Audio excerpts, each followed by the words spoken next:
Hello, I'm Ted Kirscher from Landrum Human Resources, and I want to welcome you to today's webinar. If you're watching our webinar live, I would invite you to email us questions at questions@landrumhr.com. We'll answer your questions toward the end of our webinar. We also have an employer's checklist for the Affordable Care Act. If you'd like a copy of that checklist, simply email us at that same address, questions@landrumhr.com. We have with us today Amy Remington, General Counsel from Landrum. Welcome, Amy. Thank you, Ted. Amy's going to talk to us about some Supreme Court issues as they relate to employers, about social media policies, some state law changes, some federal law changes. So we're going to get a legal update from Amy. So thanks for doing that for us, Amy. No problem. Yeah. Happy to. Todd Torgerson, the President of Combined Insurance Services, our other guest. Welcome, Todd. Ted, glad to be here. Appreciate it. Yep. So we got 2015 is right around the corner. That's, of course, the time when a lot of the provisions of the Affordable Care Act, as it relates to employers, kick in. And Todd, you're going to fill us in on all the important details of the Affordable Care Act. We will. 2015's here. It's a big deal. Exactly. I would remind you, of course, that we do not offer legal or HR advice or tax advice. We would invite you to consult with your tax or legal representative for additional legal or tax questions. But let's talk about the Supreme Court, Amy. Some important decisions that came down this year as they relate to employers. So talk to us about the Supreme Court.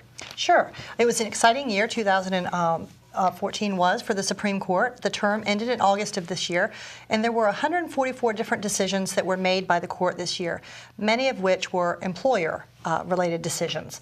The year was probably not as dramatic as 2012 when we had the Affordable Care Act, and it probably wasn't as dramatic as 2013 when we had the DOMA, the Defense of Marriage Act. But for employers, there were some significant decisions. One of the things I thought was the most interesting about this year is there were more unanimous decisions by the court than in any other year since about 1940. And that really showed that the court has a desire to have a consensus rather than a division on the court. And there were about 67% of its cases that were unanimous. So I thought that was very interesting for the year. Yeah. So one of the big cases for employers was the Hobby Lobby case. That got a lot of press, a lot of attention. Give us the details of the Hobby Lobby case. That was one of the two cases that was probably the most important for employers. And what that case did is the Supreme Court looked at not the Third Amendment to the Constitution, which is what everybody thought they would look at, but instead they looked at a federal statute called the Religious Freedom Restoration Act, which is RFRA for short. And they looked at this statute and they decided that if you were a closely held, family-owned corporation and you had legitimate religious beliefs that were firmly established, that under the ACA, you didn't have to provide certain coverages that other corporations would have to provide. In the Hobby Lobby case, it was about contraception. But in general, it was about health care and whether corporations could exclude themselves from certain portions of the ACA on religious grounds. Gotcha. So it just impacts really potentially every employer down the road. It does. The question for 2015 and beyond is whether this type of religious exemption will apply to corporations that aren't family-owned, that aren't closely held, or maybe that don't have firm religious beliefs, whether there's some kind of exception that can be made that didn't exist before. Gotcha. There was also some cases that related to the National Labor Relations Board and the controversies with that board. So talk to us about the impact that had on employers. That's exactly right. The National Labor Relations Board is something that we've talked about in the past 2 or 3 webinars, but this year we have some closure. And this case, which was called the National Labor Relations Board versus Noel Canning, dealt with the balance of power between the President and the Senate. But here's some background.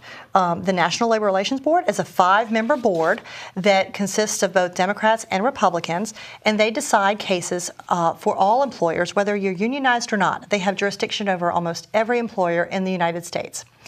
And so over 2010, 11, 12, and 13, the number of members on the board varied from 2 to 5.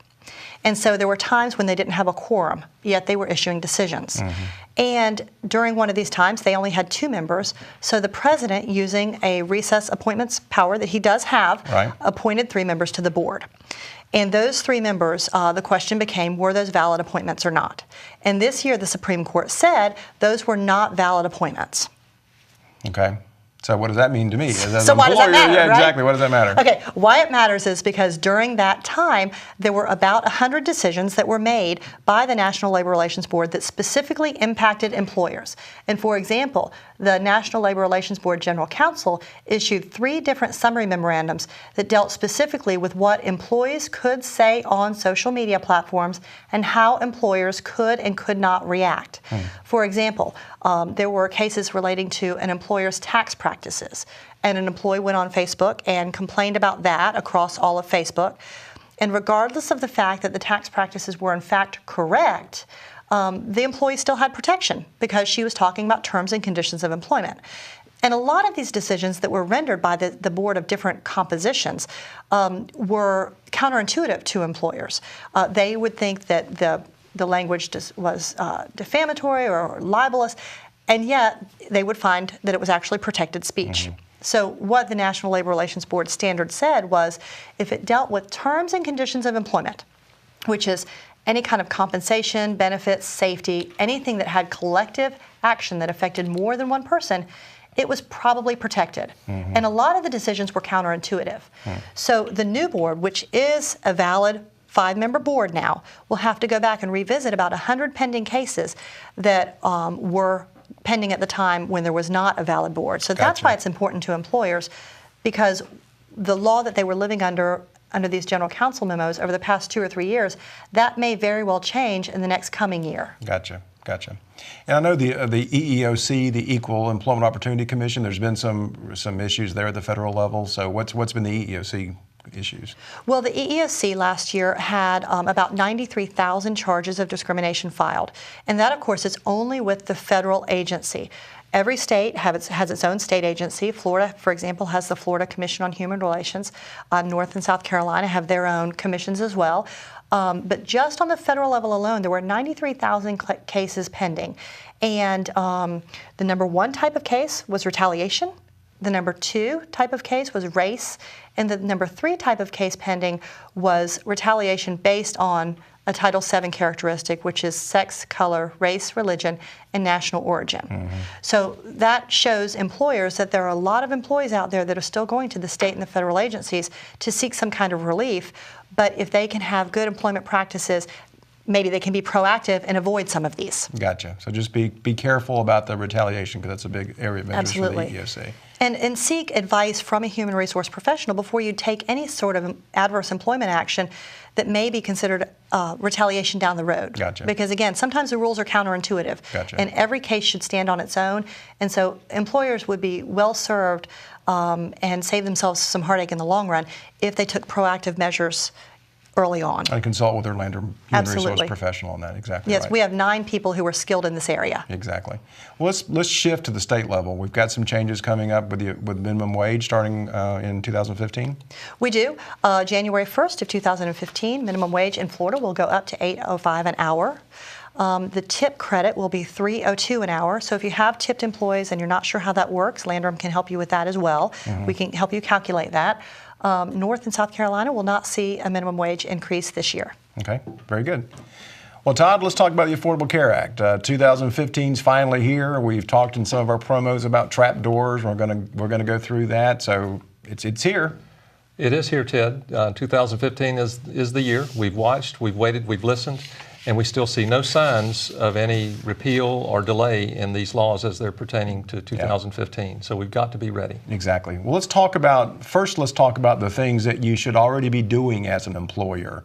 The first thing is the exchange notice that was to go out to employees on October 1st of 2013. That's right. Most employers have already done this, Ted, but they need to keep in mind that new employees, as they come on board, are due one of these forms as well within 14 days after they're hired. Right. So there's 2 versions of it, one if you have a plan and one version if you don't have a plan.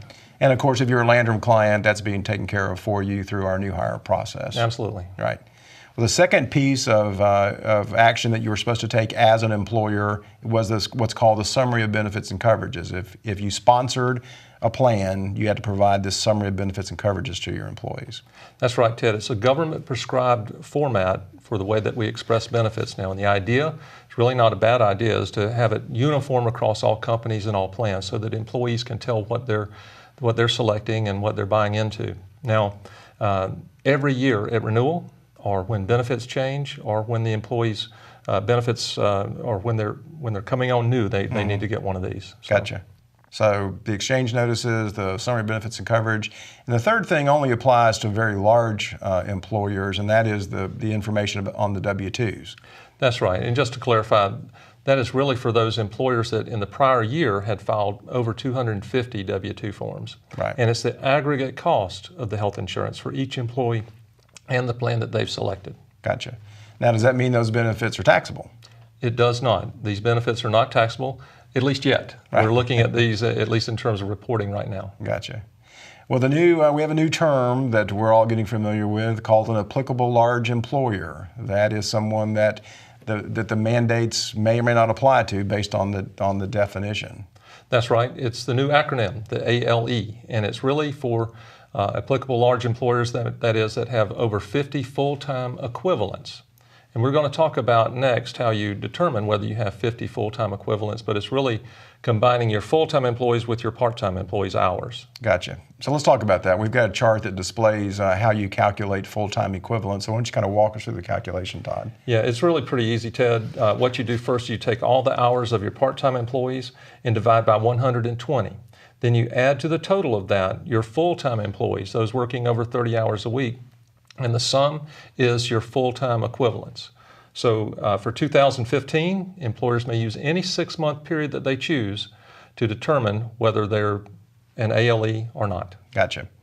So we're talking about dividing for at least for 2015, we're talking about dividing employers into 3 different groups. The first one are the group that's got more than 100 full-time equivalent employees.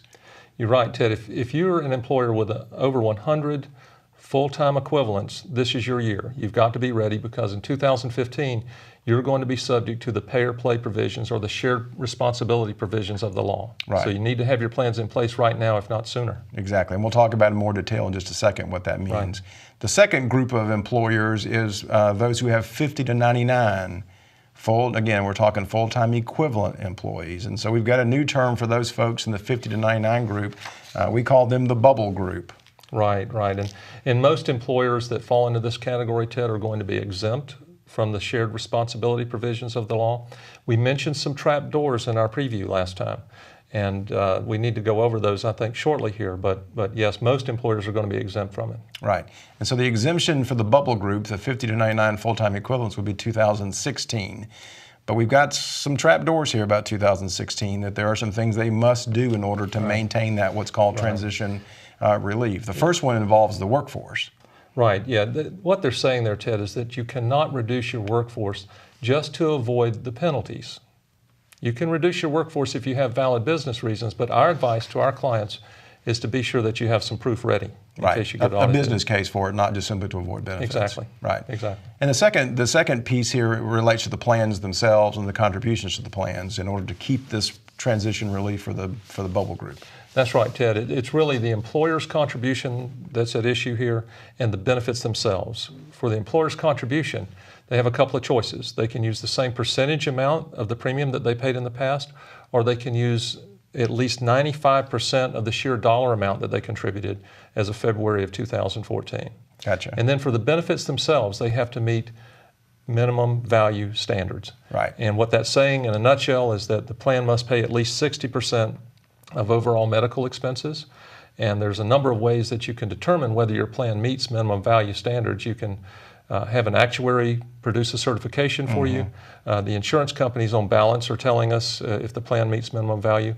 Or you can use the government minimum value calculator. But you have to be careful because we've already seen some holes in the program exposed, and there's some plans that are on the market today that the calculator says meets minimum value, but in actuality it doesn't. Exactly. Missed out on a couple of little things like hospitalization and maternity care. Just minor That's points. right. Exactly. Yeah, just little things. Exactly right.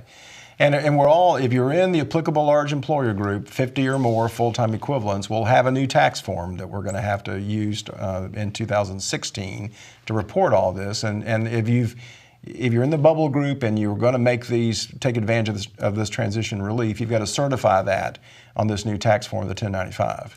That's right. Employers are going to have to do a lot of reporting, and this is one of those things that's going to certify which bucket they're in. Right. And so the third group are those that have less than 50 full-time equivalents. And what does the ACA mean in terms of the requirement to offer coverage? What does that mean to them? Well, Ted, if you're under 50 employees, 2015 is a good year, 2016 is a good year, because, and from there on out, because you're not going to be subject to the shared responsibility provisions of the law. Right. You're still going to have to produce the summary of benefits coverage and the notice of exchange, Right. Just like any other employer. But you've never been required to purchase insurance for your employees, nor will you be required to purchase it going ahead in the future. Right. But this raises an important talent question, doesn't it, Amy, about for those that have less than 50 full-time equivalent employees that are already offering benefits, they're really doing it because of the talent question. Absolutely. If you are under 50 and you have a good compensation package that includes fair benefits and fair compensation, you're going to be able to hire and keep the best talent for your particular industry. If you're not competitive in the benefits world, you're probably not going to be competitive within your industry. Right, and you just can't keep and retain those best employees that are so hard to find these days. The best, employers should not be short-sighted. They need to think long-term about these issues, not just which bucket they happen to fall in. Exactly right. So let's talk, Todd, a little bit about we've got more than 100 full-time equivalents, so the pay-or-play provisions are going to apply to me beginning on January 1st, 2015. So we've got some penalties to talk about in this one, and the first one relates to not having coverage at all. That's right, Ted. There's the no coverage penalty. So you're an employer, you've got over 100 full-time equivalent employees going into 2015. If you don't offer coverage, you're going to be subject to a fine, and that fine is $2,000 per employee minus the first 80. Right. So it's in 2015, it's minus 80. That's It'll right. be minus 30 in 2016. In 2016, also for 2015, there's a 70% threshold that's saying that if you have to offer coverage to at least 70% of your employees. Right. 2016, that goes to 95%. Right. And the threshold for subtracting out your first 80 goes to the first 30 Exactly in 2016. Right. Exactly right. So we've got a calculation here to sort of give you an example of how this works. And remember, we're talking full-time employees. So Todd, why don't you walk us through this calculation? Right. When you look at this, you see that the employer that has 200 lives, their bottom line penalty is going to be $240,000. And that's a lot of money, but it's really going to cost the firm more than that. And the reason is, Ted, is that this penalty is not a tax-deductible expense. Exactly. So when employers are comparing between whether they go bare and pay the penalty or make a contribution to employee health insurance, the $240,000 in this situation would mean a lot more to their negative bottom line than would a health insurance expenditure of $240,000. Exactly right, because of the tax consequences. It's a huge difference. Exactly right. All right, so let's say we get past the first threshold. I'm offering coverage, but now I've still got two more trap doors, two more things to be concerned about, and that is what I'm offering affordable, and does it offer adequate coverage? In the business, that's what we call the insult to injury penalty, because the employer's already offering coverage, Ted, and for whatever reason, the coverage may not be deemed affordable, or it may not meet minimum value standards. And we've already established what minimum value standards are, that 60% threshold. But in terms of affordability, what we're saying here is that the employee cost for minimum value coverage, for single coverage, exceeds 9.5% of the employee's household income, then the plan is considered not affordable. But no employer is going to know, or at least most employers are not going to know what the employee's household income is. Right. So the government created 3 safe harbors. The most popular safe harbor that we're seeing is the W-2 safe harbor, and it works the same way. So the employee's payroll deduction for single minimum value coverage exceeds 9.5% of their W-2, then the plan is deemed not affordable. Gotcha. And for every employee that goes and gets a subsidy at the exchange, there's a $3,000 penalty. Now that $3,000 penalty will not exceed the aggregate total of what you would have paid if you'd had the no coverage penalty. Exactly right. But the important litmus test here is not necessarily whether you offer coverage or whether it's minimum value or affordable. The real test is whether you have one employee or more be eligible for a subsidy, go to the exchange, and take advantage of it. Right. Because that's the trigger. Exactly right. Well, for most employers that have a stable workforce, they've got positions where the folks work more than 30 hours a week, week after week. this full-time equivalent calculation, all that's relatively straightforward, but there's a group of employers where it might not be so straightforward, and that is folks who have seasonal employees or variable hour employees or PRN employees. That calculation gets a little trickier. It does. There's really a couple of ways to determine whether your employee is eligible for coverage, and this is really at the centerpiece of what's important for employers to make sure that they don't miss anyone, because that's where it can get expensive for them. The first is what they call the monthly determination, and that's simply an employer looking at an employee's hourly activity month to month. And over the course of the months that it takes for them to reach their elimination period and otherwise be eligible for insurance, if they're averaging 30 hours a week during that time, at that point they need to put them on the plan. Yep. Now, most employers are using that methodology because they have some ironclad edits built in their system that's saying they're going to work 30 hours or they're not. Right. But that's just simply not practical for a lot of employers. And for those that have true variable hour employees, we have what we call the look-back methodology. Now, when we say variable hour employees, it's important to note that it's only for those that we know are not going to work an average, or that we don't know for sure if they're going to work an average of 30 a week. So be sure if you know in advance that the employee is going to work 30 hours or the job calls for 30 hours, go ahead and get them on the plan when they should. That's the most prudent action, Yeah, absolutely. That's right. When you look at the chart on the slide here, you'll see that in the look-back measure, or the look-back methodology, rather, there are 3 periods. One is the measurement period, there's the administrative period, and then there's the stability period. What they're saying here is if the employer will pick a measurement period, it lasts for up to 12 months. And during that time period, the employer can look over the body of work for an employee for the full 12 months, see if they've averaged the 30 hours. If they have averaged the 30 hours, they're going to be eligible for insurance at that time. Moving into the stability period, after the administrative period, what they use to get them enrolled, but in the stability period, that's when they're insured. And the stability period lasts at least as long as the measurement period. So in this example, with the 12-month measurement period, that employee will be eligible for insurance for 12 consecutive months during the stability period, regardless if the employee's hours meet the 30-hour minimum threshold. Right. So you have to be careful for what you wish as you put your program together. Yeah, and one of the things I tell folks about this is not a spreadsheet exercise. You don't want to try to track this information with a spreadsheet. There are a lot of loopholes and rules about how these hours are constructed, and so you really need software. Again, Landrum has that software tied to our payroll software to help folks with this calculation, because it's not an Excel exercise. No. It's incredibly complex, and there's a lot of gotchas along the way. Exactly right. Then finally, to report all this information, we've got a new report that's going to be required in January of 2016. We've talked about it once already, and that's the 1095 form. We don't have that form, the final version of the form yet. We have a draft of it. But tell us about the 1095 form, Todd.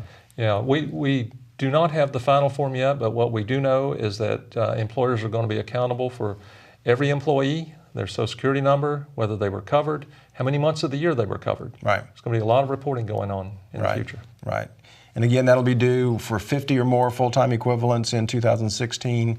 And that'll be something, again, that Landrum can assist. We'll have the data that your accountant will need to complete that form available to you in January of 2016. For applicable large employers. Applicable large employers, exactly right.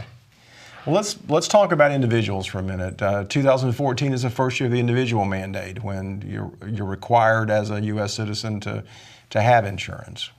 That's right. The mandate's still with us, Ted. There are some exemptions, of course, if you're in certain religious groups or other protected classes, but on balance, the majority of us, whether we get our insurance through our employer as an individual or through a government program, are going to have insurance, or we're going to pay a fine. The fines for 2015 are going up again, and they're going to go up again in 2016. Well, and one way to shop, of course, for the individual coverage, if you can't take advantage of group coverage with your employer, is through the exchange, through healthcare.gov. That's right. That's the foundation of the program where you buy your insurance is through healthcare.gov. But the issues with healthcare.gov have been well documented, and many of them are still in existence.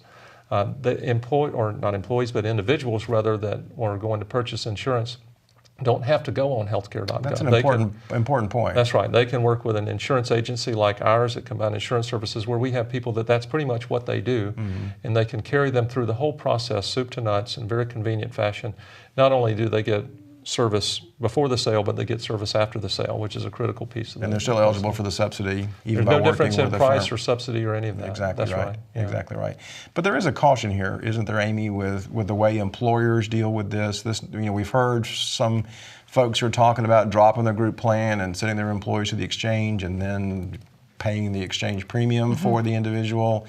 There's some caution around that, isn't there? We've been asked that question quite a bit, and the IRS frowns upon that. The IRS issued a guidance, as a matter of fact, that said if you do that, you could be doing an employer payment plan inadvertently, which would create a group health plan. And the problem with that is not only that it goes afoul of the IRS guidance, but if you inadvertently create a group health plan that you have no control over, you also own the penalties that may be associated with that group. Right. There's, for example, a $100 a day per employee penalty on a plan if you run afoul of the ACA. So it's not something to be taken lightly. I would personally discourage it, but I think the IRS really frowns upon that. Yeah, absolutely. Well, I would remind you, if you're watching our webinar live, you can submit questions to us at questions@landrumhr.com. We'll be addressing those questions here shortly. And also, as I mentioned earlier, we have the employer checklist. If you'd like that, please send that request to questions@landrumhr.com. Todd, let's talk about, there's another provision that may come out next year in 2015, the non-discrimination penalties. What does that all mean? Well, non-discrimination testing is part of the law. It was originally part of the law, but they haven't issued regulations for it yet. So what that means is that it's not applicable to the way things are working today. So we don't have any regulations to go on, but what we are doing is suggesting to our employer groups to think about their benefit strategy, their contribution strategy, and think in terms of non-discrimination amongst employee classes, because we believe that's where it's going to head. You have a little bit of a safe harbor today, but when the regulations are issued, you need to be ready in terms of your thinking and in terms of your strategy. Right, exactly. And then finally, for the tax year 2017, there is one of the last major provisions, at least as it relates to consumers, and that is what's become popularly known as the Cadillac tax that takes effect in that tax year. Right. The Cadillac tax is a 40% excise tax on what they deem expensive health insurance. And when you look at the slide there, those are the premium amounts on an annualized basis that would trigger the tax. And that's why a lot of folks these days call it the Chevrolet tax, because it's really not going to be that expensive by the time we get through 2017. Gotcha. But we have had, as you know, a big change in our makeup of our Congress, and we do expect, because of that, to see some changes in the law. We don't expect at all to see any full repeal or anything like that. Right. But what we do expect to see is some changes in little pieces of the puzzle like this. And we have heard through our associations and others that there is bipartisan support to eliminate the Cadillac tax, because it does work at cross purposes with the original intent of the law, which was to have employers provide their employees with a very high quality health insurance plan. Right, exactly. Well, we did have some questions that were submitted to us, and let me run over we've got 3 so far. We are under 50 employees. Are our employees able to get health insurance less expensively through the ACA? I think they meant exchange. How do the subsidies affect lower income employees? Is it a better option for them? It really depends on the age makeup of the individual that is seeking the coverage on the exchange, and the composition or how the group rates are developed. If it's a composite rate where every single employee has the same rate, a younger person may be able to drop out of the group and find a lower rate. But remember Amy's comments earlier about employers reimbursing employees for individual health insurance. That's a relatively new development, and we have to be extremely cautious about that. Right, exactly. The fines are huge. Exactly right. In my brief research of the policies available, it appears that the individual policies are cheaper than those available through the SHOP program. Are there any tax credits for an employer who pays directly to the employee a percentage of their premiums? Well, that's the theme we're hearing, huh? What's the best way to record such a transaction? Well, the red light, Amy's red light goes off again. Yeah, there's a theme. But to answer the question, no, there are no subsidies in that situation. Right, exactly. Yeah. We'll talk about SHOP for a second, Todd. We haven't really talked about that much. It really hasn't really taken off much around the country. The SHOP is really the exchange for small businesses. That's right. Small groups, right, exactly. Yeah, it really hasn't turned out to be very popular. There's very few employers are taking advantage of it. One of the reasons is that the premiums are no advantage inside the shop as outside the shop, and the choices are a lot fewer. Right. So not very many employers are taking advantage of it. And there is a small business tax credit for those who buy through the shop, but the conditions are so narrow that many employers don't even qualify for the tax credit. That's true, and if you take advantage of the tax credit, then you can't also take a deduction on the amount that you're contributing as an employer as well. Right, Okay. right. So, our next question, do all insurance benefits have to be the same across the board? Can company managers, for example, have higher plans available that are 100% paid, while hourly employees' choices are limited? So kind of this non-discrimination question about a different plan option, different contribution strategy for highly compensated folks. Again, I would err on the side of caution there, especially when it pertains to benefits by class. I would, if I were an employer, I would want to make sure I offer all benefits to all employees. Today, for fully insured business, you can most likely be okay by offering different employer contributions, but the benefits, that could run you afoul with your Section 125 plan in the IRS. Yeah, one strategy we're hearing folks talk about is, rather than discriminating against the lower wage employees, is actually discriminating against the higher wage employees, where you're kind of banding the contribution levels so that lower wage employees receive a greater contribution than a higher wage employee does, simply as a way to meet the affordability test we talked about earlier. You're seeing some strategies like that, so it's... Yeah, that's pretty much a national trend, and it's prevalent in some large companies as well. Yeah, just about trying to meet the requirements of the law. Yeah. We've got a question coming in here about a plan that, if we offer a plan that meets minimum value, can we be penalized if our employees decide on their own to purchase coverage through the exchange? Well, the answer to that is, first you have to figure out which bucket you're in. Right. And if you're an applicable large employer, over 100 full-time equivalents for 2015, then the answer to this question would be no, as long as the coverage is affordable. Right. Because you're meeting the minimum value standard. Met that test already. That's right. So there's two tests. Right, That's right. Exactly right. Okay. Well, we want to thank you very much for tuning in. Let's kind of summarize and go over the main points that we discussed with you today. As an employer, the first thing is you've had the exchange notice that you were required to give to all employees on October 1st of 2013, and you should be giving that now to all new employees within 14 days of hire. Secondly, if you've got more than 100 full-time equivalent employees, then your January 1st of 2015 is when you're required to offer coverage, and you would use a measurement period that goes back over the year of 2014 to determine who you should offer coverage to. If you're in the bubble group, if you've got between 50 and 99 employees, if you met the conditions of the transitional relief that we talked about, then you have until January 1st of 2016 before you're required to offer coverage. And you want to use a measurement period of 2015 if you've got variable hour or seasonal employees, as we talked about. And then finally, all those who have more than 50 full-time equivalent employees will have these new IRS forms. The 1094 is something that the carrier is going to provide in most cases, and the 1095 is what the employer is going to have to complete, and that's due in 2016. And of course, we would remind you that don't worry about this. No big deal. That's what we're here for at Landrum, is to try to help you address all these issues and keep you with compliance with the law. Exactly. That's right. So, Amy, I want to thank you for being with us today and for all your welcome. insights about the federal and state cases. You're welcome. And Todd with Combined Insurance Services, thanks for being with us. Thank you, Ted. It was our pleasure. Yep. And we thank you for tuning in. We would remind you again about the employer checklist. Send that request to us at questions@landrumhr.com. And we thank you very much for tuning in.